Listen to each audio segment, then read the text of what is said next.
With the 17th pick of the 2022 MLB Draft, the Philadelphia Phillies select Justin Crawford, an outfielder from Bishop Gorman High School in Las Vegas, Nevada.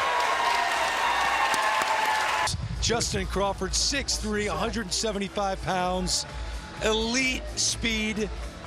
Could win Gold Gloves someday in center field, according to scouts. His numbers this year hit over 500, 60 runs scored, 20 bags, 816 slug, 42 games. Dan O'Dowd, a different type of player. When you say that comp is his father, I don't like that comp. What do you think? I don't like it either. He's a lot taller than his father. His setup to hit is very similar to his dad. His flat plane swing is somewhat similar to his father. But I actually feel like there's some very projectable power in this young man as he begins to fill. I mean, I had Devon White on him. I think he's going to be an outstanding center fielder. He's got great instincts for the game. His speed is game-changing speed because he's not just fast. He has an instinctual awareness of how to apply his speed in actual game situations. This kid believes that he's faster than his father was, and I played with his father, and his father could fly. And again, it was a lot of unorthodox swing that his father did have, but would find barrel a lot when he was with Tampa Bay. Different story of the Red Sox fans right now are wondering. But Justin Crawford is athletic, and when you are athletic, you make things happen. A lot of quick feet. He's going to struggle, I think, early on in the minor leagues, but he's going to figure it out. And when he does, when he gets that aha moment, I think that's when he's really going to take off. Justin Crawford, again, the pedigree's there. And if the work ethic is what it was when his dad was with Tampa Bay, look, the sky could be the ceiling for Justin Crawford. You put your head down when your name was called. Just walk me through what you were thinking just a few moments ago. Just a whole bunch of emotions, man. You know, this is just something that I've dreamed of since I was such a little kid. And just for it to finally be able to get here, you know, it's just really just a dream come true. We've talked so much about the bloodlines, the strong bloodlines, and your family, a baseball family, through and through. What did your dad say to you? Whole bunch of just different emotions. He was just like, he's really proud of me, and you can't really say a lot, but he's just really happy. Just without him, I don't know where I would be at.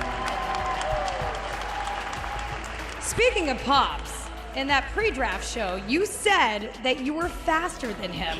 There's a race to come, by the way, here in LA. Throughout the course of this All-Star week, he was taken in the second round. How does it feel to have those bragging rights as well? It definitely feels a lot. It feels amazing, you know, being able, because we're, as a family, we're just so competitive. So, you know, finally being able to kind of just hold that over his head a little bit, that would be nice to be able to have. Anything you can get. How do you like the sounds of Justin Crawford and Bryce Harper together in the outfield?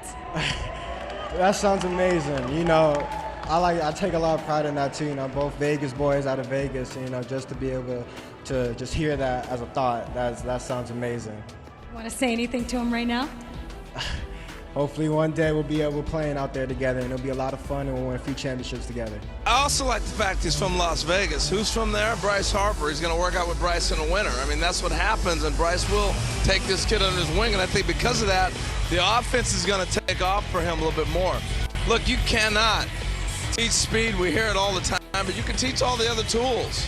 And he's already got good hand-eye coordination, putting the ball on the bat, and all these different things, but he's the guy that's going to use the whole field. But watch this. He reminds me a lot, his actions, of old Brian Hunter. When I watch Brian run and throw, I see a lot in this kid.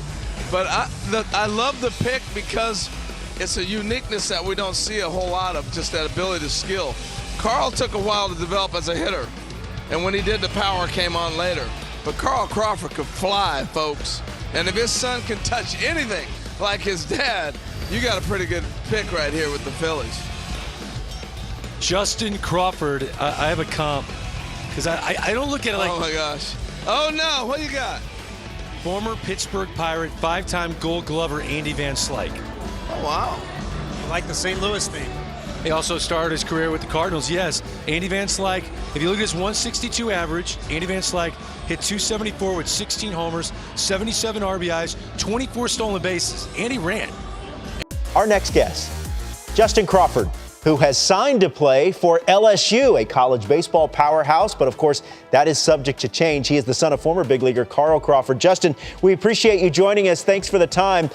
Tell me, what are you specifically hoping to get accomplished there at the Draft Combine in San Diego? Everyone that goes there wants to do their best, but what specifically are you hoping to get done?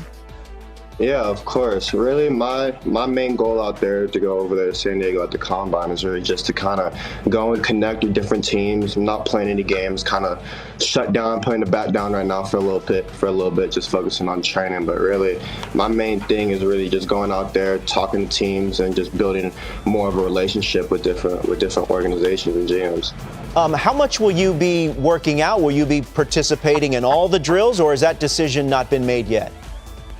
Oh, I'm not working on the drills there. Okay. I'm kind of working with my own trainer on my own right now. But really, I'm just going there just to show my personality a little bit and get to meet these different organizations. Really, that's kind of my main goal and what I'm gonna be doing out there. You have quite a personality. We were talking to you in the break. I would imagine being Carl Crawford's son is a wonderful thing, and it's a nice thing. Probably adds a little bit of pressure as well, a little bit of both. Justin, what do you think? Oh yeah, most definitely. I think when I was younger, it really kind of had a lot of pressure on me because I thought I really had to be exactly like him. I mean, if you could ask my mom, I'll try to hit like him. I'll try to just do everything exactly like him. But really, as I've gotten older, though, and kind of just matured into the guy I am today, I've kind of been able to kind of break out of that and really kind of just make my own path and kind of just show everyone that I'm my own person, really. So yeah. How would you compare your game to his? It's actually kind of funny because even though that I have broke out of that, kind of not trying to be like him, it's kind of ended up that our games are actually very similar in a way. but yeah, I'll say we're both elite, really good elite hitters that could run with our base, that could really change the game on both sides of the ball with our speed. And so I think it's just really kind of funny like that, how our games both ended up just being really, really similar. Yo, it's funny, Justin. It's hard to run away from genetics, my friend. Mm-hmm. And you have just that. You know, I've been watching your videos and your highlights for about the last 2 years. I have a 14-year-old son, like I said, and he's been raving about you, your athleticism, your power. One thing I like that you just said is, talk about being a pure hitter. Right now in the game that we're in, you see a lot of swinging and missing, but when you watch your highlights, when you watch what you're doing on the field, you're explosive. You're a guy that can, drive the ball around the baseball field. You can lay one down. What do you think is your best attribute, your best tool right now, along with, you being an advanced young hitter? Yeah, definitely. I would just say, honestly, my speed, just because I feel like it could really play on both sides of the ball with just my defense being able to track down the ball in the outfield, and then on swinging the bat whenever it's just I could put a ball in play, put pressure on the defense, make them make a bad throw or get on base, or it's legging out a triple that would maybe be a double. So I would just say my speed is just something where I'm really able to really just put pressure on different defenses and just be able to showcase that all around. Justin, it's so interesting you say that because we were talking earlier in the show about your speed and how you felt, Cam, that it kind of changed the game. It added an element. Does it change the game for you, you think? Oh, most definitely. I feel like in today's game as well. I mean, it's kind of we're big on just the home run and all that. So I think really just bringing the speed back to the game. It makes the game a little more exciting, I think. So I think it's nice being able to kind of almost go back to that old school of baseball and bring a change and bring it kind of back to the game. Justin, you obviously grew up around major league clubhouses. Who are some current big leaguers that you enjoy watching, that whenever they're playing, whenever they're stepping to the plate, that you've got to stop and watch what they're doing? Oh, that's a tough one. But I think right now I'd probably have to say Mookie Betts. I love the way he is on the field and off the field. I just think he's an all-around genuine good person. And then I love D. Gorin. I love how he's very excited in the game and what he brings to the game. I also love JP Crawford. There's a lot of different players I love to watch, but I'll say my favorite would probably be Mookie Betts. So yeah. JP Crawford, a little family ties there. I like what you're doing. I see you. You got to show Cuz. Exactly. You got to show Cuz some love. I like that. Exactly.